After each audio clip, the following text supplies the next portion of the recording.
ஈஸ்வரா, என் அசிஸ்டன்ட் தான் ரிங்க குடுக்குறான். இப்ப உண்மை வெட்ட வெளிச்சமா வெளியே வர போறது. நானே கேக்குறேன் பார்கோ. சொல்றா ராஜா. நாம வாங்கின உப்பு கடிச்சிடுச்சு. இங்கதான் இருக்கு. அண்ணாச்சி கடையில நீங்க திருண்ண உப்பு அங்கே வச்சுட்டு வந்துருங்க. அண்ணாச்சி மூஞ்சில அனல் தெரிக்கிறதே. அப்படி அம்பி என்ன சொன்னா அதுல? ஸ்பீக்கர் போனை போட்டு எல்லாரையும் கேட்க வைக்கிறேன். போதுமா? அடிக்கிற வேலையெல்லாம் வேணாம். சொல்றேன் அம்பி, அப்படியே ரிப்பீட் பண்ணு. அண்ணாச்சி கடையில உப்பு திருநீங்களே, அந்த திருண்ண மூட்டைய அங்கே வச்சுட்டு வந்துருங்க. ஏன்னா திருட தப்பு இல்ல. திருடுறதுனே சொல்றானே. இனி நான் என்ன சொன்னாலும் நீங்க நம்ப போறதில்ல. Come on, start.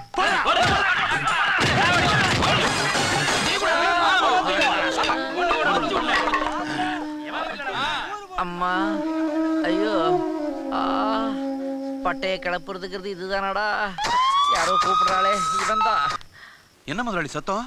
நீங்கள் அழைத்த வாடிக்கையாளர் தொடர்பு கொள்ளும் நிலையில் இல்லை.